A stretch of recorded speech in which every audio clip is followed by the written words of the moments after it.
자, 우리 저 앞에도 제가 우리 명민아한테 그 앞에 내가 디다케라는 책하고 또 웨스트민스터 교리문답 책이 가지고 있어서 그거에서도 좀 골랐어요. 일단 나올 때 좀 돌아가면서 보셔도 좋은 것 같아요. 이제 루터는 다시 한번 복습합시다. 루터는 창조물 자체로는 큰 가치를 가지고 있지 않지만 그것이 하나님을 알게 하는 도구가 된다. 즉 주의를 환기시키는 역할을 한다고 그랬어요.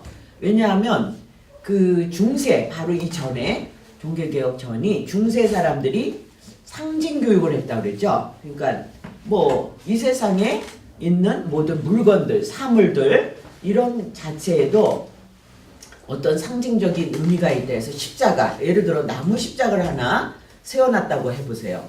그럼 분명히 그게 그리스도의 죽으심과 부활을 상징하는 십자가인데 그 십자가를 나중에는 사람들이 말씀의 기초가 없으니까 그 십자가 자체에 뭐가 있다고 생각해서 나무 십자가였던 거를 나중에는 뭐 금십자가로 금도금을 한다든지 은도금을 하면 더 기도가 거기에서 잘 상달이 될 것 같이 생각한다든지 이렇게 우상, 물건을 오히려 숭배하게 된 거예요. 의미가 사라지고 그것이 이제 상징 때문에 왜곡이 된 것이라고 하죠. 그래서 루터와 칼빈은 사실은 그 종교개혁자들이 한 일이 가장 큰 일이 우상 파괴. 그래서 우상 파괴, 그래서 이코노클라시즘이라고 우상을 파괴한다. 이콘들을 파괴하겠다. 왜? 그거를 섬기니까 이랬어요. 그래서 그런지 창조물에 더 많은 프라이어티를 별로 안 뒀어요. 바로 전에 그 프란체스코는 뭐 새들과 얘기하고 막 이런 늑대를 쓰다듬고 이랬대는데 이제 이 사람들은 아무래도 그런 물건, 물질에는 신경을 덜 쓰게 됐죠. 말씀이 중요하니까. 그 말씀은 뭐예요? 물질보다는 로고스잖아요. 관념 같은 거 일종의 보이지 않는 하나님을 강조를 하려니까 그 피조물 자체보다는 하나님 말씀 그리고 보이지 않는 하나님을 믿게 하려니까 그 이런 교리를 세울 수밖에 없는 거죠. 다 교리도 자기의 사상을 입증하기 위해서 만들어진 거더라고 보니까 신학 사상이 다 그래요. 근데 이제 한국에 있을 때는 유럽의 신학자들이 한 말이 아우 참 위대하다. 뭐 슈바이처, 오스카 콜만, 그죠? 뭐 불트만, 칼바르트. 그래서 우리가 아우 어떻게 이런 멋진 생각을 했지? 이러는데 사실 한국에다 그걸 적용하려면 안 맞는 게 많아요. 왜? 그 신학은 그 컨텍스트에서 나온 거야. 뭐 1, 2차 세계대전 겪으면서 칼바르트도 인간은 다시 죄인일 수밖에 없다. 이렇게 얘기한 게 그 환경이 그렇기 때문에 그 사람들이 겪은 역사가 그래서 제가 오스카 콜만 그 갔을 때 만났어요. 최근 사람이야 사실은 뭐 옛날 분이 아닌데 그 스트라스부르 대학에 처음에 이제 대학 그 박사과정으로 입학을 했는데 여기서 석사까지 했으니까 근데 처음에는 잘 안 받아주더라고 그러더라고. 왜냐하면 제가 기독교 교육과를 나왔더니 그 말하자면 그 신학부의 기본 과목 있죠. 그 헬라어, 히브리어, 뭐 신약, 개론, 구약 개론 이런 거를 하긴 했어 우리 학부 때. 왜냐하면 나도 교육 과정이라 그래서 그 부전공처럼 그거 복수 전공처럼 했는데 그래서 이제 목사 자격이랑 다 있었죠. 근데 이제 거기 가니까 그걸로는 부족하다는 거야. 헬라어, 히브리어 진짜 1년 만에 갖고는 자기네 박사과정 들어오기에는 부족하다. 신학부니까. 그래서 좀 따로 이거를 더 공부해라 하는 조건을 붙이고 받아준 거예요. 그래서 나중에 또 저는 가서 헬라어도 하고 히브리어도 하고 그랬어요. 그 독일은 또 라틴어도 해야 된다나 봐. 어느 학교는 다는 아닌데 어느 학교는 라틴어까지 하라고 그랬대요. 지금 이제 우리 학교에도 뭐 정병식 교수나 이런 분은 라틴어도 가르친 것 같아요. 우리 학교에서 옛날에 강사 때. 그 이제 가르칠 선생이 있었지만 지금은 괜찮지 옛날엔 아예 라틴어 가르칠 선생이 없어서 히브리어도 좀 얼마 못 나갔어요. 저는 솔직히. 그런데 외국 가서 그 오스카 콜만 처음에 이제 그 코스웍 과정으로 들어갔더니 무슨 학교에서 무슨 큰 행사가 있다고 우리들한테 다 초청장을 보냈더라고. 학생들한테. 제가 기숙사에 살았다 그랬죠. 그래서 아니 뭐 외국인 학생 처음 온 학생한테까지 무슨 초청장을 줬나? 그러니까 이제 민주주의 사회니까 위아래 이런 게 별로 없어요. 그래서 수평 문화죠. 그래서 봤더니 오스카 쿨만 90세 생일 축하래. 오늘이 아니라 이제 며칠 후가. 그래서 여러분 학생도 초청하고 이제 인사들 초청한다고. 그래서 좋다고 그러고서 이제 갔죠. 근데 이제 큰 대강당 같은 게 있어요. 근데 멋있어. 그거는 대강당이 우리처럼 막 이렇게 사람만 앉게 하는 게 아니라 넓은 홀 같아요. 옛날에 이렇게 영화에서 이렇게 막 춤추는 거 있잖아요. 그게 선난 소년들이 막 그 포크송 같은 거 치는 그런 넓은 홀 같은데 위에는 이제 샹데리아 같은 게 달린 그런데 이제 앞에는 그 인사들 쭉 앉고 그리고 주인공도 앉으시고 옆에는 이제 교수들 그다음에 내빈들 쭉 앉았어요. 이제 그래서 이제 그분이 저 앞에서 빼짝 마르셨더라고. 그때 90살 생일인데 장수하셨죠. 90살인데 그 학교에서 이제 교수 스트라스부르에서 하다가 은퇴해서는 유명한 사람이니까 그 이름값을 이제 인정해 준 거죠. 그래서 학교에서도 물론 명예 교수기도 하지만 그 쭈리에 있는 마젤 신학교라고 아실 거예요. 스트라스부르에서 멀지 않아. 제일 가까운 데가 마젤이야. 스트라스부르에서 기차로. 근데 거기 신학교에서 기숙사 사감님, 기숙사에서 주무시고 이렇게 거주하시면서 학생들 상담도 하고 이제 좀 뭐 가르칠 일 있으면 또 학교에서 한두 과목 가르치셨겠죠. 그래서 오랫동안 그 기숙사 사감을 또 하셨어요. 이제 은퇴하시고 나서도. 그런데 이제 90세에서 아직도 건강하신 편이라 안경이 이래 동그란데 이렇게 두꺼워. 여러분도 안경 몇 도신지 모르지만 아주 이게 팽팽 돌아가는 그 정도로 두껍더라고. 그리고 이제 말르셨는데 앞에서 이제 인사말 해주시는데 이제 자기 후배들이나 다른 교수들이 다 이제 목사님들이 다 이제 축하해 주니까 감사하다고 하신 말씀이 기억하는 게 나는 아직도 지금 현재 책을 쓰고 있다. 90살인데 책을 쓰고 있어요. 그때도. 근데 그 후년인가 그 다음에 책이 나왔습니다. 근데 이제 그분이 스트라스부르 알자스 로렌 지방 그 지역 사람이에요. 그러니까 그 지방의 크리스마스에 대한 어떤 유래 뭐 이런 거를 이렇게 전례 같은 거를 다 모아서 신학적으로 또 이렇게 풀으신 것 같아요. 그래서 그 책이 나왔는데 뭐 노엘 어쩌고 크리스마스가 이제 불어로는 노엘이거든요. 노엘 뭐라는 이제 책인데 저도 하나 샀어요. 근데 글자가 우리가 보통 이 책은 이제 11포인트로 이렇게 글자를 찍는다면 그건 한 12포인트. 왜냐면 본인도 읽기가 쉽지 않으시고 눈도 나쁘시고 또 이제 조교를 시켜서 이제 편집하겠지만 그렇게 그래서 자기는 이제 계속해서 글을 쓰고 싶다. 지금도 쓰고 있다.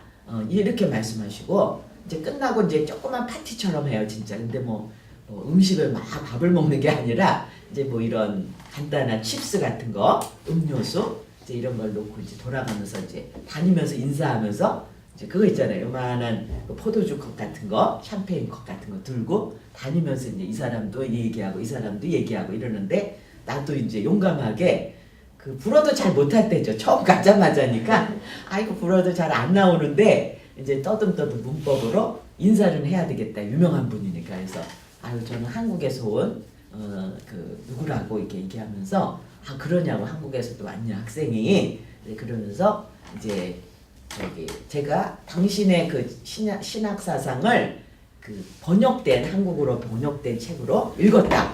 우리 진짜 배웠어요. 현대 신학자 배울 때. 그래서 그랬더니 그러냐 한국어로도 번역됐냐고 이제 여러 나라 말로 번역되셨겠죠. 그래갖고 인사했던 그 기억이 나는데 어쨌든 그 모든 사상은 그 컨텍스트 안에서 또 발생하는 거예요. 아무리 텍스트인 성경이 있을지라도. 그래서 루터도 이제 이런 컨텍스트, 종교개혁 컨텍스트에서 중세의 잘못된 거를 부정하는, 반박하는 교리를 세울 수밖에 없겠죠.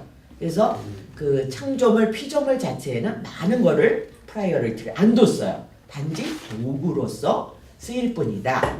그래서 무에서 유를 창조하신 하나님, 이거는 이제 분명히 천지창조 얘기를 했고요. 또 창조는 계속된다. 크레아시옹 꼼주니아, 아마 이거 라틴어 같아요. 자, 구원론 교리를 위해서 이제 죄를 강조해야 되잖아요. 인간 다시 죄인이다. 정통 신학이잖아요. 그래서 그 절망적 상태를 강조하는, 즉 자연을 너무 의지하지 말라. 그래서 하나님의 분노는 이 땅의 모든 창조물에 나타난다고 이제 그런 그 교리를 폈죠. 소요리 문답 지난주에 봤죠? 그래서 제가 가져와서 이제 읽어보셨는데 끊임없이 하나님은 창조물을 나와 여기서 나와 먼저 first me죠. 나와 동급인 모든 창조물을 끊임없이 보호하신다. 이렇게 단어 하나가 주격이냐 뭐 목적격이냐 이런 거에 따라 그 프라이어리티가 다르겠죠. 자, 그래서 그 영어로 된 거를 독일어 원어로는 me together with all creature 이렇게 했죠. 이렇게 얘기했죠. 제 연대 의식을 얘기한 거예요. 자, 가로친 거를 한번 읽을까요? 자, 창조물을 시작. 창조물은 존재의 낮은 지수에 촉한 것이 아니라 신적인 선하심의 도구에 있다. 모든 창조물은 하나님의 가면 역할을 하는데 그 가면 뒤에서 하나님은 생명의 창조적인 행위자로 일하신다. 타락 이후에도 사람들은 계속 창조의 선한 하나님의 도구로서 인간이 저지른 환경 파괴의 결과를 막는 역할을 계속한다. 자, 그래서 창조물을 피조물을 통해서 하나님을 볼 수 있다.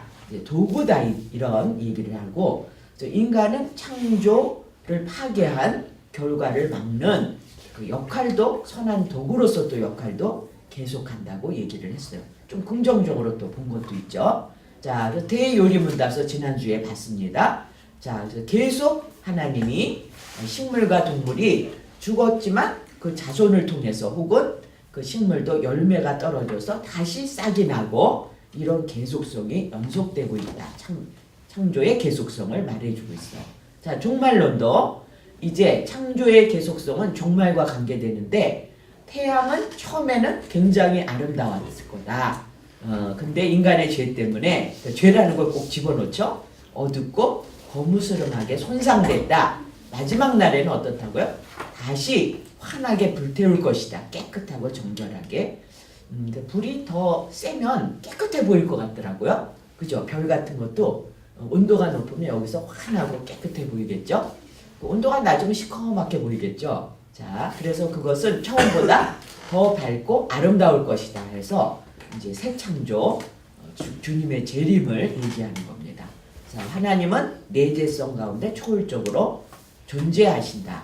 자, 이게 오늘 가져온 책인데 두 개 아마 가져왔을 거예요. 하나는 하이델베르그 교리문답, 요거는 1563년에 루터의 교리문답이 소요리문답, 대요리문답이 있었지만 종교개혁시 그 2세대라고 하는 종교개혁자 2세대라고 하는 루터 칼빈 그때 당시에 활동했던 목사들이 있었는데 그 다음 세대의 사람들이 이거를 독일에서 편집했어요. 근데 장소가 바로 하이델베르크이기 때문에 하이델베르크 요리문답이라고 해요. 그래서 거기 중에 이제 한 파트가 26번째 문답으로 나오죠. 질문이 전능하신 성부 하나님 천지의 창조주를 나는 믿사오며 우리 사도신경이죠. 라고 고백할 때 당신은 무엇을 믿습니까? 라고 했네요. 자, 답을 같이 한번 읽어볼까요? 시작. 우리 주 예수 그리스도의 영원하신 아버지께서는 아무것도 없는 중에서 하늘과 땅과 그 가운데 있는 모든 것을 창조하셨고 또한 그의 영원한 작정과 섭리로서 이 모든 것을 여전히 보존하고 다스리심을 믿으며 이제 계속 나오는데요. 천지 창조주를 믿습니다라고 사도신경 고백하잖아요. 그거를 이제 해설에는 그 부분이라고 생각하시면 되겠어요. 그러니까 엑스니힐로 아무것도 없는 중에서 유를 창조하셨다. 그리고 그거를 다스리고 계시다. 여전히니까 계속하고 있다. 자, 27째 문단에 또 창조에 대한 게 좀 나오네요. 하나님의 섭리란 그럼 뭐냐? 자, 답을 같이 읽읍시다. 시작. 섭리란 하나님의 전능하고 언제 어디나 미치는 능력으로 하나님께서 마치 자신의 손으로 하듯이 하늘과 땅과 모든 피조물을 여전히 보존하고 다스리는 것입니다. 그리하여 잎새와 풀, 비와 가뭄, 풍년과 흉년, 먹을 것과 마실 것, 건강과 질병, 부와 가난, 참으로 이 모든 것이 우연이 아니라 아버지와 같은 그의 손길로 우리에게 임합니다. 여기도 설명할 때 하늘과 땅 모든 피조물을 여전히 계속 보존하시고 다스리신다. 그래서 이제 우리에게 주신 잎새와 풀, 비와 가뭄, 풍년, 흉년, 먹을 거, 마실 거 이런 모든 것이 우연이 아니라 그의 손길이 다 미친 것이라는 거죠. 그러니까 이제 창조에 대한 특별한 그런 가르침을 그 하이델베르크 교리문답에도 꼭 담겨 있다는 거. 그다음에 이제 지금 라틴어로 된 게 아니라 그게 헬라어로 됐더라고요. 그래서 초대교회 때 이런 복음서가 아니라 가르침의 교육 교재가 있었어요. 이거 모르실 거야 다. 왜냐하면 캐톨릭 신부가 번역하셨어요. 우리도 뭐 사실 헬라어 번역할 수 있는데 우리는 별로 관심이 없어 개신교는. 그래서 디다케아 제목이 디다케 아시죠? 헬라어 배우셨습니까? 교훈 가르침이죠. 자 그래서 땡땡하고 부제가 12사도들의 가르침.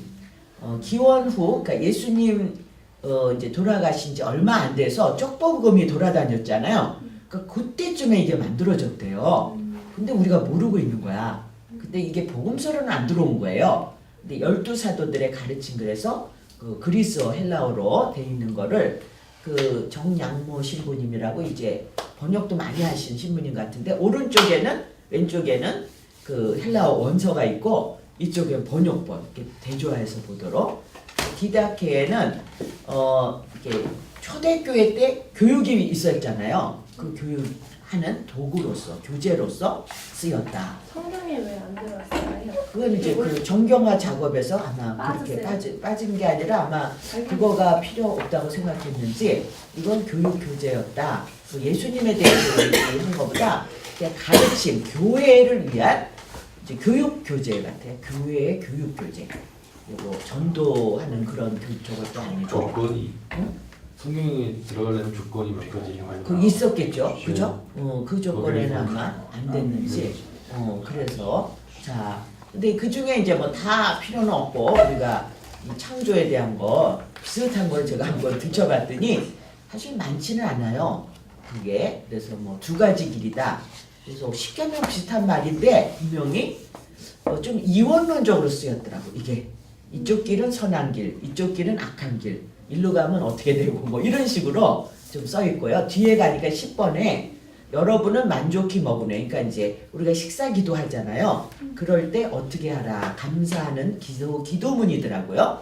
이제 거룩하신 아버지 한번 읽을까요? 시작. 거룩하신 아버지 우리 마음에 머무르게 하신 당신의 거룩한 이름에 대해 또 당신 종 예수를 통해 우리에게 알려주신 지식과 믿음과 분별에 대해 우리는 당신께 감사드립니다. 당신께 영광이 영원히 이랬는데 여기보다 뒤에가 더 좋을 것 같아요. 시작. 전능하신 주제자님 당신은 당신 이름 때문에 만물을 창조하시고 사람들에게 양식과 음료를 주시어 즐기게 하시고 당신께 감사드리도록 하셨습니다. 그리고 당신 종을 통하여 우리에게 영적 양식과 음료와 영생을 베풀어 주셨습니다. 무엇보다 우리가 당신께 감사드리는 것은 당신이 능하시기 때문입니다. 당신께 영원히. 당신께 영원이라는 게 후렴처럼 그죠? 앞에도 당신께 영원히. 그러니까 기도문을 이렇게 말하자면 목사님이나 누가 이렇게 낭독하면 이쪽에 화답하듯이 캐톨릭에 좀 그런 화답송이 많잖아요. 좀 그런 것 같고 여기 보니까 뭐 이렇게 음식 먹을 때 이 기도를 하라니까 당신 이름 때문에 만물을 창조했대. 이게 해석이 특이하죠. 당신의 이름을 걸고 뭐 이런 뜻일까요? 당신 이름 때문에 만물을 창조하셨다. 그럴 수도 있겠죠. 요 번역이 헬라어가 아마 그렇게 됐나 봐요. 그죠? 하여튼 여러분도 헬라어 읽으실 줄 아니까 보시고요. 자, 그래서 이제 깔뱅은 칼빈이라고 우리한테 이렇게 영국식, 미국식으로 쓰는데 이제 프랑스 사람이기 때문에 또 제네바 불어권에 스위스 불어권에 가서 종교개혁 했기 때문에 원래는 깔뱅으로 읽어야 돼. 깔로. 근데 한국의 공식적인 신학 용어를 쓸 때는 칼뱅으로 쓴다고 그러더라고. 이제 자기네끼리 공통된 그 용어가 있나 봐요. 그래서 저도 그대로 썼죠. 한국말로 표기하는 법은 칼뱅. 이 사람은 하나님의 섭리론을 위해서 창조주 하나님의 뜻은 오직 은혜로서 믿는 자를 선택하시는 하나님이 자연 안에서도 섭리적으로 활동하신다는 것을 강조했다. 섭리론의 그의 창조 사상이 나타나신다. 하나님은 만물 안에서 그리고 만물을 통해 지배하신다. 우리가 성소를 통해 창조물을 바라볼 때 하나님에 대한 뭐가 향상된다고요? 지식이. 하나님을 알만한 것이 거기에 들어있다, 보인다는 거죠. 아까 우리 루터도 마치 가면을 그 피조물이 가면을 써서 하나님의 가면을 써서 우리가 그거를 보면 하나님을 알 수 있다는 것처럼 자 하나님은 인간에 대한 계획과 별도로 창조물 안에서 다른 목적을 수행하지 않는 이거 무슨 뜻이에요? 그러니까 창조물 나머지 피조물은 다 인간과 관계가 있다는 거야. 그죠? 그것 별개가 아니라는 거야. 그러니까 이제 정말 생태사상이야 이게. 커넥션이 있다는 게 생태사상이거든요. 그러니까 우리는 저거 창조물은 나하고 상관없어가 아니라 저기를 도끼로 찍으면 내 팔이 아프고 나도 피가 난다 이 생각을 한다는 거죠. 커넥션이 있다는 게. 근데 그 전까지는 우리 그 산업시대를 겪으면서 저거 뭐 파괴해도 무슨 상관이 있어도 생명이 없는데 인간만이 영혼이 있는 거지 저기에는 영혼이 없어 이렇게 생각한 거거든요. 그러니까 신학이 이제 달랐던 거죠. 자 신자와 하나님 사이의 관계만 강조. 이거는 이제 제가 볼 때는 이게 조금 신자와 하나님 사이만 강조했다는 게 아니라 관계를 강조했고 이제 창조물과 피조물 우리 인간도 관계가 있다 이런 뜻으로 저는 이게 해석해야 되는데 신자와 하나님 사이가 우선적이라면 다른 피조물과의 관계도 이제 연결돼서 있다 이렇게 보시면 되고요. 그 사람이 이제 보케이션 얘기를 했죠. 그 외국에서는 이제 직업에 귀천이 없다 그래요. 그리고 그 사람들이 이렇게 잘 사나 칼빈 이것도 잘못 썼네요. 제가 칼뱅이라고 쓰는 걸 자꾸 이제 옛날식으로 썼는데 칼빈이 소명적 다스림이라는 소명이란 말을 많이 쓴 게 그 프랑스에 갔더니 개신교가 더 잘 살아요. 사회학적으로 이렇게 보면. 그래서 왜 개신교인들이 더 잘 산가? 그냥 퍼센트지가 더 작거든요. 일반 프랑스 전체 국민에서. 그리고 미국에서도 개신교가 와스프라 그래서 프로테스탄트 피자 더 잘 살고 그 지배 계급 있죠. 제일 위에. 그러니까 우리 유색인종은 어디까지밖에 못 올라간다 그러더라고. 이제 그 맨 위 꼭대기는 그 와스프가 자리 잡고 있는 게 화이트 백인 그다음에 그 어떤 거 앵글로색스 푸는 저기죠. 그 프로테스탄트 이제 그 계급이 있다고 그러는데 칼빈은 그렇게 얘기를 해요. 프로테스탄트 정신은 그 하나님이 우리에게 맡겨주신 일은 다 소명이다라고 그랬어요. 소명관. 예정론도 주장했지만 가장 중요한 게 그 소명을 하나님 주신 거다. 무슨 일이든 뭐 정말 천한 일이라고 하는 백정일 예를 들어 뭐 부축한한다 지금. 그럼 우리는 조금 이제 천하게 보죠. 낮게 보죠. 그리고 또 뭐 예를 들어 장례위원이다. 장례식 한다. 그 장례사를 한다. 그럼 조금 안 좋게 보죠. 그런데 이 사람들은 그 칼빈의 소명의식에 의해서 무슨 일을 하든 노동이든 다 하나님 주신 일이다 해서 열심히 했대요. 이 종교개혁할 때. 그래갖고 그야말로 일종의 산업혁명이 일어난 계기도 된 게 하도 열심히 하니까 아침 일찍 출근해서 사장도 개신교, 직원도 개신교 그러면 그 회사가 잘 되는 거예요. 예를 들어 뿌조 이런 회사 있죠? 그 뭐 르노는 좀 나중에 나왔을 거야. 근데 뿌조 차, 뭐 시트레 이런 차에 처음 그 산업화될 때 굉장히 이제 일을 열심히 잘해서 그만큼 성장할 수 있었던 게 개신교인들이 지금은 노력한 만큼 또 대가가 있으니까 잘 살게 된 거죠. 바로 이 소명의식 때문에 그런데 이 사람 이제 다스림이란 말을 쓰는데 하나님의 형상이며 창조적 권위를 소유한 그리스도인은 세계에 개입해서 그것을 하나님의 영광을 위해 재형성하도록 부름받았다.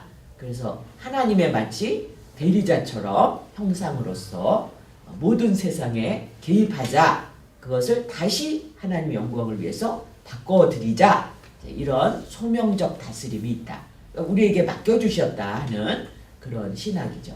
근데 이제 사적으로는 그 사람은 자연과 가까이 지냈다. 제가 지난 시간에도 삐쩍 마른 얼굴이라 그래서 루터는 뚱뚱한데 그래서 새벽 몇 시까지 일을 했는지 한 2-3시간밖에 못 잤던 것 같아 평소에. 왜냐하면 많은 일을 했으니까.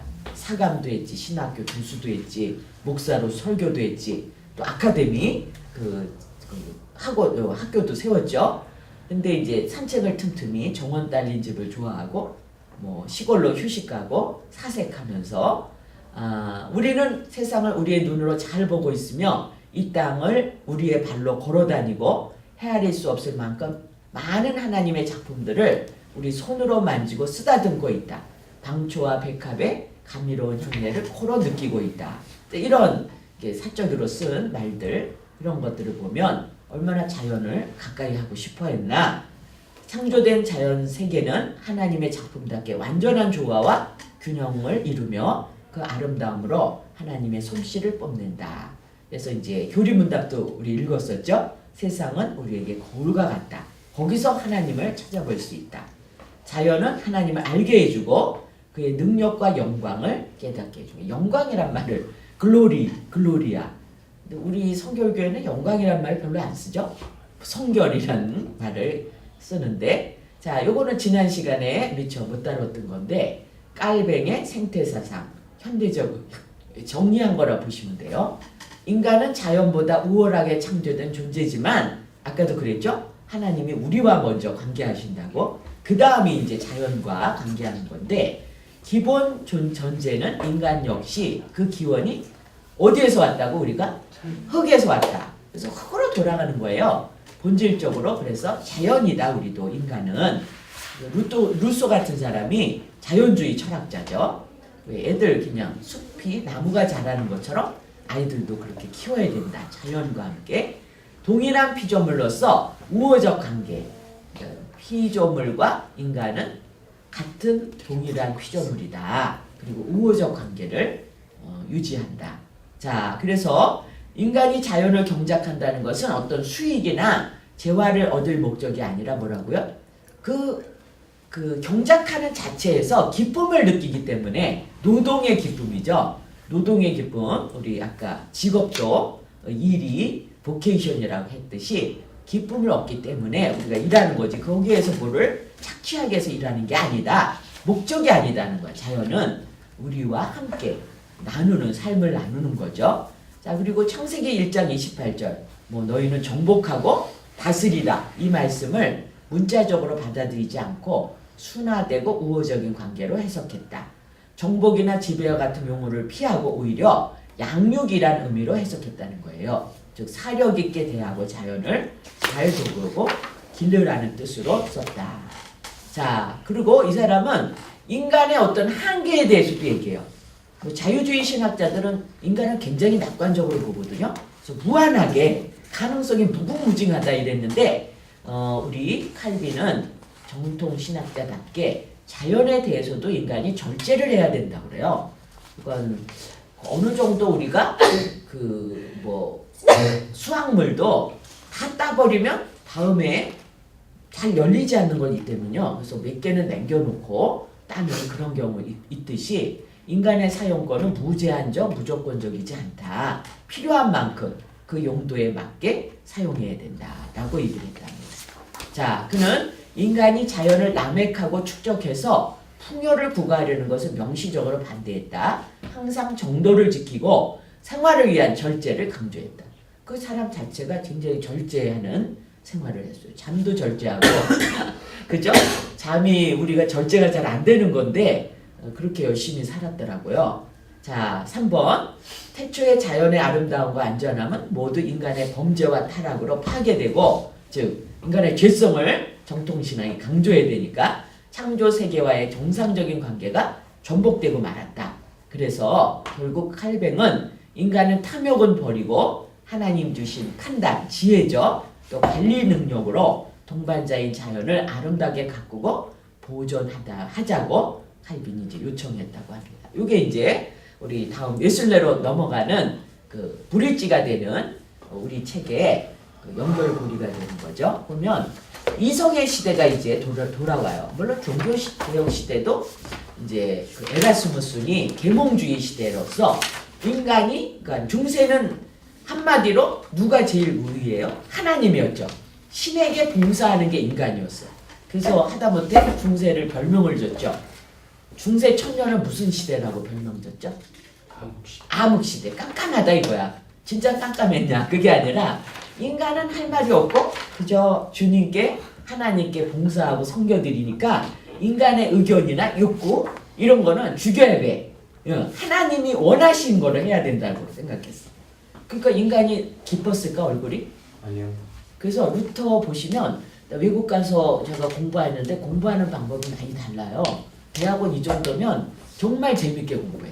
근데 지금 저도 여기 와서 강의식에 이제 익숙해진 거야. 그래서 그냥 내가 준비하고 여러분은 그냥 한두 개만 시키고 거기는 굉장히 그 다이나마틱하게 공부를 해요. 대학원이든 뭐 학부든 섞어. 그 과를 섞어. 여기도 기교과 출신도 있고 그런데 MDB만 있잖아요. 근데 예를 들어 뭐 다른 이제 종합대학이니까 뭐 역사학과 애들 뭐 이렇게 선택 과목으로 들어오는 애들이 있어요.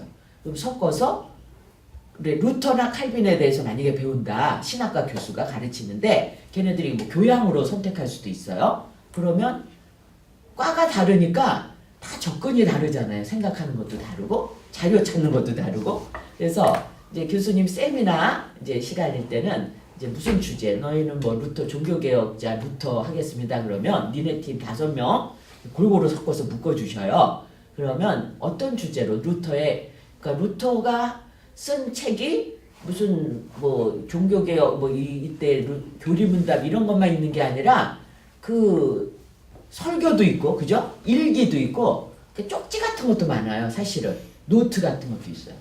그런 자료가 뭐 독일어로 된 거 그런 루터 연구소 같은 게 다 있으니까 다 구할 수가 있어요. 그래서 그 기본 원자료죠. 1차 자료로 너희들이 연구를 해라. 그 주제에 대해서.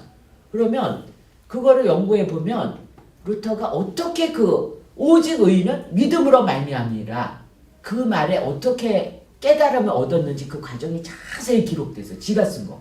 그 루터 자신이 쓴 게 그 수도원에서 깨달은 거. 그리고 그거를 잘 읽어보면 그 텍스트 자체를 읽어보면 야, 이 사람이 우리는 그냥 그것에 대해서 쓴 거를 보고 공부를 하죠. 아, 루터가 이랬댄다구나. 그때 이런 확신을 얻었댄다. 이 정도잖아요. 근데 어떻게 그 확신이 들어왔는지가 잘 묘사된 일기 같은 게 있어요. 그러니까 그런 거를 또 어떤 애가 역사학자가 역사학과 애가 읽고 또 나는 또 교육 입장에서 또 뭐 다른 거 텍스트를 읽고 또 신학과 출신은 뭐 루터니까 뭐 예를 들어 독일어 원전이나 뭐 이런 걸로 쓴 글을 또 읽고 이런 식으로 해서 토론을 해요. 따로 모여서. 그래서 그때 세미나 발표 때 그 조가 그 주제를 발표하는데 어떤 때는 교수님이 이 팀을 통해서 배우는 때가 있어요. 너무 놀라시는 거야. 왜? 그 교수님도 신학과 교수니까 다른 과 애들이 접근한 그 방식에 또 새로운 걸 발견하시더라고요. 이렇게 볼 수도 있네? 어머, 이런 게 보이네? 이러면서 정말 재밌게 공부하는 그런 거였는데 지금 여기 오니까 저도 막 강의식으로 그냥 하고 여러분을 편하게 해드리는 근데 좀 어떻게 보면 나도 좀 그쪽 그 스킬을 참 도입하도록 노력해야 되는데 그게 막 바뀌어가네요. 자, 이성의 시대가 돌아왔습니다. 이제 계몽주의 시대. 그래서 루터도 칼빈도 사실은 그 인문학의 영향을 많이 받았어요. 그래서 이 사람들이 글을 많이 쓸 수 있었고 루터도 굉장히 똑똑했던 게 그 아버지 엄마가 중세 아직 종교개혁 안 됐죠. 루터가 어렸을 때는 그러니까 중세의 영향으로 아버지 엄마 그 초상화도 나와요. 그 이렇게 그림으로 그렸겠지 옛날에는. 근데 얼굴이 이렇게 쭉 이렇게 어두운 얼굴이야. 물론 가난한 이제 농부하다가 이제 광산을 아버지가 하게 됐어요. 나중에. 그래서 돈을 좀 벌으신 거야. 조금 이제 세상이 변하던 시기였죠. 그러니까 자기 아들 큰 아들이 좀 똑똑한 거야. 그러니까 얘를 이제 법관으로 만들어야 되겠다. 그때는 뭐 소원이 법관 아니면 의사 아니면 이것밖에 없잖아요. 그러니까 뭐 목회자 무슨 신부 이 생각은 못 하시고 이제 똑똑한 아들 덕에 덕을 보겠다 이 생각이죠. 그래서 이제 대고 이제 많이 후원을 하셨죠. 근데 이제 루터는 중간에 법 공부하다가 딱 지나가는 길에 공원에서 친구가 어떻게 됐어요? 갑자기 벼락을 맞아서 죽는 걸 옆에서 보고 그때 아마 그 전에 서원했던 게 있었어. 성 안나요. 그래서 성 안나 그 성인한테 이렇게 빌었던 게 있었나 봐요. 그 서원을 다시 생각해서 빨리 들어가야지 수도원에. 이래서 이제 신부가 되게 된 거죠. 그래도 워낙 똑똑한 사람이니까 교수까지 된 거죠. 그리고 종교개혁까지 이뤘는데 그만큼 책도 많이 쓰고 초창기에 특히 루터의 저작이 많았어요. 칼빈은 뭐 계속해서 많았고. 그래서 그 시대가 이제 이성의 시대가 도래하는 이제 쫙 이렇게 해서 그 근대가 형성된다고 봅니다. 정근대는 이제 중세라고 생각하시고 이제 종교개혁, 에라스무스, 계몽주의 사상 이럴 때가 인간이 이제 원하는 대로 욕구를 발생할 수 있고 원하는 거를 공부하고 그래서 이제 화가들도 그림 풍토가 중세 때 그렸던 풍토랑 그 화가들의 풍토랑 이제 그 계몽주의의 영향을 받은 그 사람이니까 이제 벗은 나체를 그린다든지 이제 중세는 벗은 나체라도 뭐를 안 그리고 뭐 이런 게 있대요. 그러니까 그림 그 서양화 배우는 사람은 어떤 거는 안 이렇게 뭐 음모 같은 걸 어떤 데는 하나도 안 그린 시절이 있었고 그 화풍이 있더라고요. 이제 그래서 욕구를 발산하던 근대 시대가 돌아왔죠.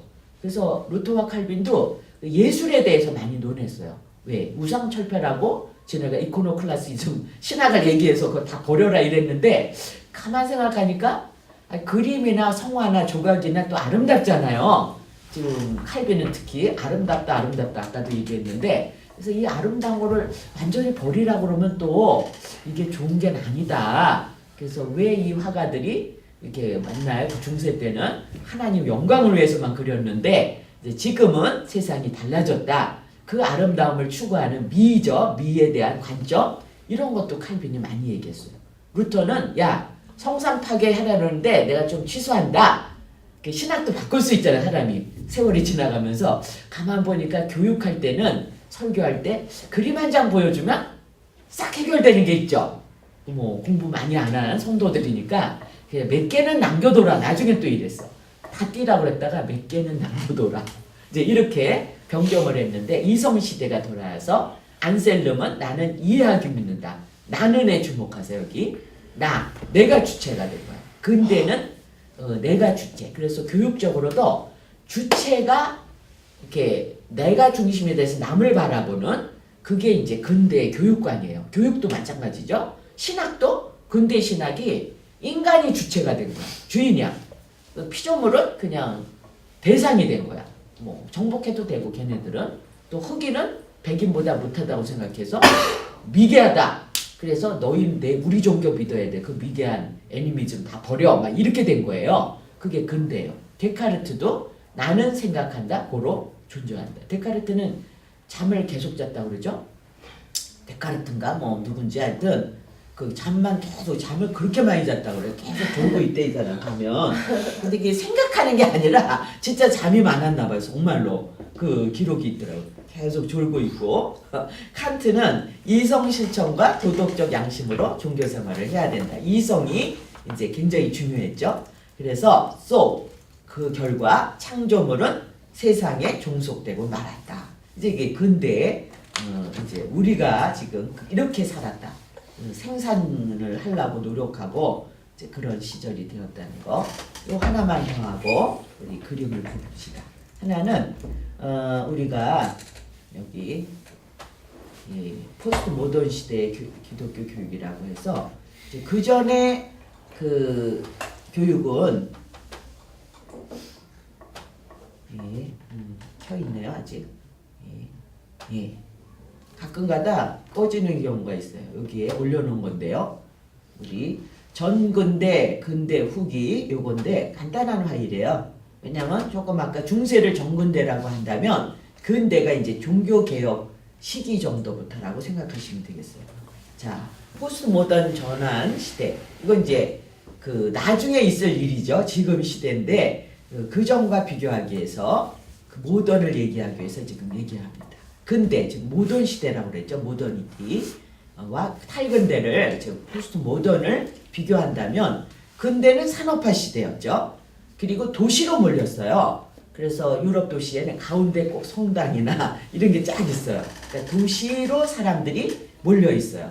그리고 문화 같은 게 이렇게 대부분 유럽 시대에 이렇게 있어서 조그만 배도 다녀서 그냥 운송 시간이 없으니까 무슨 쌀이나 밀이나 이런 거를 시골에서 거기다 실어서 도시 안으로 팔고 이제 교역이 거기서 이루어지고, 그래서 도시화, 사람들이 도시로 밀려면서 중산층이라는 게 생기게 됐죠. 왜?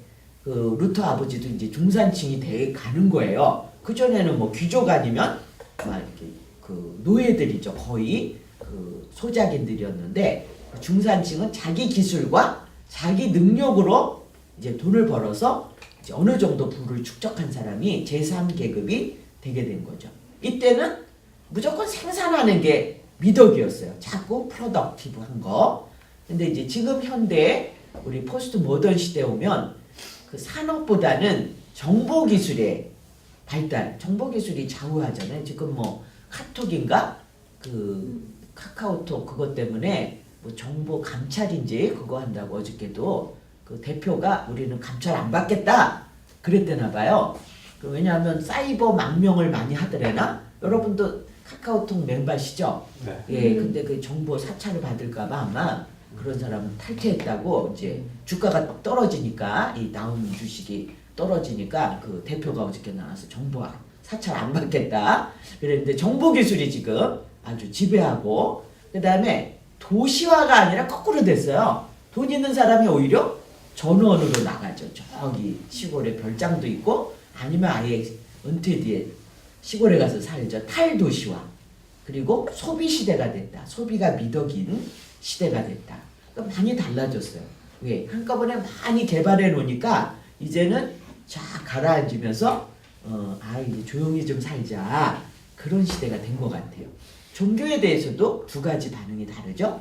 이쪽은 지금 모던 시대, 이쪽은 후기 포스트 모던, 후기 모던 시대인데, 거대 종교가 그쪽은 말하자면 지배했어요. 그래서 아주 이 세상에서 제일 중요한 4대 종교, 뭐 기독교, 뭐 캐톨릭, 뭐 그다음에 불교, 그다음에 이슬람이 아마 두 번째인가 아마 굉장히 커요 지금. 그리고 나머지는 이제 소수의 종교인데, 그러니까 종교를 믿을 것이냐 안 믿을 것이냐 둘 중에 하나였어. 종교 안 믿는 사람은 과학자나 무신론자. 무신론자도 근대에 들어 많이 일어났죠. 왜? 자기 이성을, 내 머리를 믿겠다지 무슨 하나님이고 무슨 신이냐, 그거는 마약이고 어리석은 짓이다. 그러니까 둘로 나눠져요. 근데는 거대 종교냐 아니면 반종교냐. 근데 이쪽 우리 포스트 모던 시대는 종교가 파편화됐다고 그래요. 조각조각 흩어졌다. 그러니까 소수의 종교들이 오히려 각광을 받는 거야. 그래서 지금 개신교는 이제 그런 큰 덩어리를 이루었는데 그게 점점 살살살살 무너지고 있다 그러나, 모래알이 떨어듯이 이제 그게 다른 조그만 종교들이 생겨날 거예요. 이제 뭐 어떤 이단도 있을 수 있고, 아니면 자기네끼리 그룹으로 소그룹으로 모여서 예배를 드린다든지 종교의 파편화. 그러니까 이제 목회하실 때도 이런 거 생각하셔야 돼. 지금 더 이상 근대가 아니야. 무슨 대목회를 하겠다. 메가처치. 더 이상 없어요. 메가처치 없어요 이제. 진짜 이제 마지막 세대야 여기가. 자, 그래서 발전이 목적에서 계속 개발, 발전. 근데 이제 이쪽 지금 시대는 합리적으로, 또 공산주의라는 게 진짜 뭐 공산주의라기보다 이제 좀 사회적으로 골고루 분배를 골고루 하는 그런 시대가 되어서, 우리나라 복지도 많이 잘 됐다고 그래요. 그래서 어린이 복지, 또 노인들 돌보는 그런 거 잘 돼 있는 게 이제 사회주의 쪽으로 나가는 게 복지 시설. 자, 세속화. 이제 세속화라는 건 이제 하나님을 떠났죠. 중세는 하나님에 속해 있었다면 이제 이거는 인간 중심의 세속화가 되었고, 이제는 다른 형태의 성스러운 공간을 사람들이 원하게 됐어요. 그리고 삼위일체 하나님도 달라졌어요. 그전엔 예수의 제자 되는 게 목표였어요. 교육도. 그죠?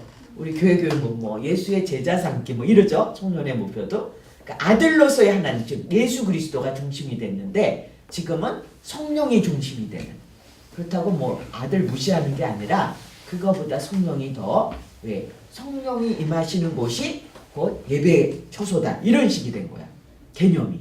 그래서 예배당 안 짓고 무슨 학교 강당 빌려서 막 하고도 그러는 거 있죠? 그 뭐 실용적인 것도 있지만 일종 어디나 우리가 모인 곳에 하나님이 계시다. 즉 성령 시대에. 그리고 제도화된 교회를 중요시했어. 등록하고 신자로서. 근데 지금 등록도 안 하고 다니는 사람 많아. 다양한 형태의 거룩, 그리고 의학, 근데 인간치, 의학이란 말을 안 하고 요즘엔 그죠? 무슨 민간요법 같은 거 많이 하죠? 치유라는 말, 힐링 이런 말이 포스트 모던의 저기고요. 농산물을 가공했다면 이제는 가공식품 뭐 그 햄 소세지 맛있다고 많이 먹었죠. 근데 지금 그거 오히려 안 좋다고 그러죠. 그래서 생태학적으로 모든 식물이나 동물 키우는 것도 뭐 농약 안 주고 또 그 사료도 어떤 거냐면 이렇게 놓아서 기른다 그래서 닭 같은 것도 돼지도 그러면 아주 고기가 오히려 맛있다. 종교에 대한 두 반응 요거까지 하죠. 이게 위치가 좀 달라졌는데 전근대가 이쪽이라면 가운데가 근대 후기는 이 오른쪽으로 보시면 돼요. 자, 교파적이다 전근대. 교파적이라는 게 어떤 교단에 속해 있거나 이제 이런 중세 시대 생각하시면 그리고 모든 것이 초월적 하나님 생각 먼저 하는 거예요. 그때는 그렇지만 근대에는 인간이 중심이 됐죠. 계몽주의나 인본주의가 이제 등장했으니까 그 다음에 근대 후기는 신인 동영론 하나님이나 인간이나 거기 같으다 동급이다 신인 동영론 그다음에 이쪽은 경건의 전제적인 그냥 위에서 목사님이나 왕이 통치했다면 근대 시대는 개인 인디비주얼리즘 개인적으로 믿고 루터처럼 개인이 만인 제사장이라고 그랬죠. 그다음에 근대 후기는 사회주의적 아까도 얘기했지만 그 공산주의처럼 복지나 모든 게 골고루 분배되는 걸 추구하죠. 이쪽은 신화적 좀 황당한 것도 믿는 거야. 신비로운 거 이런 걸 더 추구하고 자 그리고 근대에는 기술적이다. 그러니까 증명된 걸 믿으려고 그러고 테크닉이 발달한 시대라면 근대 후기는 생태학적 전근대는 의존적 그러니까 누구 신부님한테 의존한다든지 어떤 것에 자연에 의존한다든지 했는데 근대는 독립적 그러다 보니까 자연과도 분리가 된 거죠. 자, 근대 후기는 그게 아니라 자연과 우리는 상호 의존적이다. 이제 이렇게 사상이 바뀌는 것 같아요. 시대가 흘러가면서. 자, 이것도 이제 이러는데 좀 어려울 거예요. 전근대 메타 나라티브는 딱 그 당위적인 명제가 있는 거예요. 하나님은 전능하시다. 이러면 당연히 맞는 말이잖아. 믿잖아. 다 믿죠. 근데 지금은 그게 아니라 메타 나라티브가 아니라 그냥 소수의 나라티브들 우리들의 이야기 각자의 이야기들도 존중받는 시대가 되었다. 자 그래서 그 옛날 그 중세 때는 교리적이고 그 근대 때는 과학적이라면 미래는 오히려 영적인 시대가 됐다. 기독교라서 영적이 아니라 모든 게 영적이라고 포스트 모던 학자들은 얘기해요. 그 과정 철학을 얘기하고 자 그래서 하나님은 중세 때는 저 위에 계신 하나님이었어. 감히 범접하지 못할 분이었는데 우리 근대에는 실증주의 때문에 하나님은 죽었다. 증명이 돼야지 우리가 믿지. 왜? 과학이 중심이 됐기 때문에 포스트 모던 시대는 하나님은 저 앞에 계시다. 굉장히 미래적이고 비전적인 그런 사상을 자 지혜를 찾는 믿음이 포스트 모던이에요. 이게 기독교라는 틀이 아니라 일반적인 틀에서도 포스트 모던 사상가들은 영성을 추구하고 뭐 지혜를 추구하고 이러죠. 자, 그래서 비판적 지식, 포스트 모던, 뭐 교육과정 교육학자나 자, 이렇게 얘기를 합니다. 자, 그러면 우리 조금 하나 영상을 보고 시간이 될 것 같으네요. 한 10분 정도 시간 남았을까요? 시간은 한 1분 정도 남았습니다. 1분요? 예, 그러면 조금 1분 동안 좀 여기까지 한 거에 대한 질문이 있으면 혹시 해주시죠. 예, 특별한 게 없으면 요걸 아예 보고 쉬는 시간을 갖도록 하겠습니다. 요거는 지난번에도 이제 칠태도사를 여러분이 어디 가서든 하셔야 되는데 교회도 좋고 학교도 좋고 뭐 유치원도 좋고 그래서 좋은 예도 봤죠. 프로그램도 해주셔도 되고 그 교회 시설을 찍어 오셔도 되고요. 뭐 각양각색의 발제문이 있을 것 같아요. 아니면 정 갈 데가 없으면 저기를 해주셔도 돼요. 뭐죠? 책 같은 거 있죠. 뭐 낙지가 돌아왔다 태안의 그 석유 유출 사건이 있을 때 그 결과물이 또 동화로 나온 것도 있어요. 그런 거 분석해도 되고 뭐 일본 책이 번역된 게 있으면 그걸 하셔도 되는데 둘의 생태 학교가 있대요. 씨앗 둘의 마을이 생각나죠? 그거하고 좀 다른 것 같아요. 둘의 씨앗 생태 학교란 아마 홈페이지에서 찾아보시면 될 것 같은데 생태 환경교육 두 가지로 이렇게 했는데 남양주시에 있는 거래요. 수동명 송천리 194번지 2008년 10월 11일 2명의 아이로 시작했대. 마치 가족이 아마 하신 것 같아요. 아빠가 한 것 같아요. 근데 규모는 지금 약 4,000평. 굉장히 크죠? 그러니까 이제 이런 약간 숲으로도 들러서 지금의 씨앗 서당이 들어선 곳이 처음에 이런 모습이었대. 그냥 순수 황토와 재료로 손으로 빚어 지은 교실을 지었답니다. 이제 홈페이지 들어가시면 이렇게 짓는 모습이 사진으로 남아 있고요. 예. 자, 높은 산은 아니고요. 자, 이거는 완전히 오두막처럼 진짜 황토집을 졌네요. 소박하죠? 강아지가 여기 있는 거 보니까 여기 이제 아이들이 선생님에게 공부 같이 배우는 뒤에 창문에 그 숲이 보이죠? 완전히 자연. 그렇다고 해서 여기가 뭐 시설이 부족한 게 전혀 아니에요.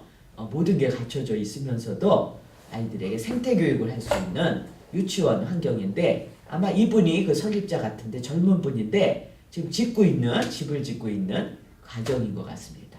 자, 약속이 있대요. 여기는 생태 약속인데 사려 깊은 아이로 만들겠다. 지혜죠. 포스트 모던이에요. 이거 보면. 그 다음에 4가지 무운동. 뭘까요? 무슨 식품 이렇게 아이들 간식 줄 때 뭐 식품 첨가물을 안 넣는다든지 뭐 짜게 안 한다든지 여러 가지 무운동 뭐 그 인공 첨가물 이런 거 안 넣고 아이의 미래를 생각하고 부모님과 의 공동 육아를 하는 약속이 있다고 합니다. 그래서 이제 그 약속한 다음에 이제 학교에 입학할 수 있겠죠. 하루 일과가 등교, 그다음 모닝 타임, 산책 이런 식으로 계속 순환된다고 그래요. 특별 활동이 주로 생태학습, 자연이니까 그다음에 밥이 오심이니까 점심 식사, 그다음에 바깥놀이, 바깥에 야외 활동이 많네요. 그다음에 간식 타임, 동화 구연, 하교, 하루 일과가 이렇게 되는데 이제 겨울에 아마 산책하는 그런 아까 바깥 활동이 있었죠. 조금 아까 보니까 예, 바깥놀이 이런 게 해당되겠죠. 또 등교하는 모습이 될 수도 있겠어요. 너무 높진 않은 것 같아요. 언덕 약간 언덕. 자, 이건 이제 전체 교회도 있어요. 그래서 예배도 드리고 이건 예배의 실인 것 같아요. 안에서 자. 거꾸로 왜 올라갔지?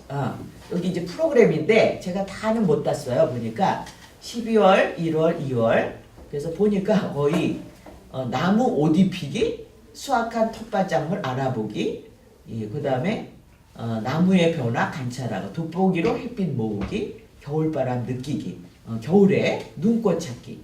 어제 추워서 설악산에 처음으로 상고대라는 게 형성됐대요. 그게 눈꽃이 피는 현상인가 봐요. 서리가 그 나무나 이런 데 딱 붙어갖고 너무 아름다웠다고 그러네. 자, 고드름 찾기, 눈사람 만들기 이런 게 썰매 타기, 팽이치기, 또 먹는 것도 있네요. 오징어 구워 먹기, 유기농 설탕, 달고라는 게 있나요? 호떡 만들기, 은행, 밤 이런 거 먹는 거죠. 그 다음에 잠자는 동물이 뭘까? 겨울잠, 가지치기, 잡초는 생명나무는 다시 젊어져요. 공기놀이, 꼬리잡기, 실뜨기, 이제 완전히 전통놀이 쪽으로 팽이치기. 자, 아이들이 겨울에 썰매 타는 모습이네요. 그 다음에 3월 달에는 이제 마무리 소생하잖아요. 텃밭 활동. 그 다음에 산책 및 바깥놀이, 나무 맥박 듣기도 있대요. 나무가 맥박이 뛰나요? 근데 이렇게 듣는. 그 다음에 솜씨. 그래서 뭐 크랜베리, 머핀, 우리밀 수제비 만들기. 그 다음 마음씨. 씨자로 다해. 그러니까 솜씨, 자연씨, 마음씨, 믿음씨. 품성교육, 병아리 부화숲 이야기. 몸씨는 기차놀이 막 노는 거 있죠? 활동하는 거. 무궁화꽃이 피었습니다. 여기 이게 바로 그 저거네요. 맥박 뛰는 걸 듣는 거네. 나무 맥박. 그 다음에 아이들이 뭐 개구리도 잡고 5월 달에는 모종을 심어야 되겠죠. 텃밭에 물 주고 상추 수확하고 풀밭에 누워보기, 꽃향기 맡아보기, 함성 지르기, 들꽃이름 알아맞추기, 흙과도를 이용해 우리 집 꾸미기, 빗방울 관찰 뭐 이런 거네. 쑥 효소 만들기, 닭가슴살 돈가스 만들기, 올챙이, 도롱뇽, 알, 관찰. 벌과 나비에 하는 일은 꽃은 왜 필까? 신발 숨기기, 실 전환으로 전화 만들기 어렸을 때 그 종이컵으로 만든 그런 거 해놔봐요. 바람개비 놀이, 돌탑 쌓기.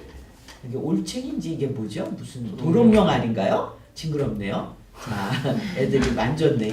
이게 도롱뇽 아닌데, 아우 징그럽지도 않나 보다. 자, 이렇게 바깥에서 활동하는 여름에는 또 이렇게 물놀이도 하고 9월 달에는 무, 배추 관찰, 수세미 수확, 상추, 복숭아꽃 물들이기, 손톱에 솔가지 주워오기, 풍선끈 놀이, 이게 재밌죠? 강아지 풀놀이, 강강수월래, 이거 배추 수확도 하죠, 애들이. 이거 단풍이 떨어지니까 낙엽 떨어진 거 막 하고 우수수. 요거 이제 텃밭이 크네요. 예, 이렇게 해서 여러 그 과정이 교육 목적은 마음씨, 솜씨, 몸씨, 자연씨 그랬잖아요. 거기에 믿음씨까지 5씨앗으로 둘의 씨앗 학교가 이루어지는 것으로 소개를 했습니다. 자, 첫 번째 타임 마치고 쉬는 시간 갖겠습니다.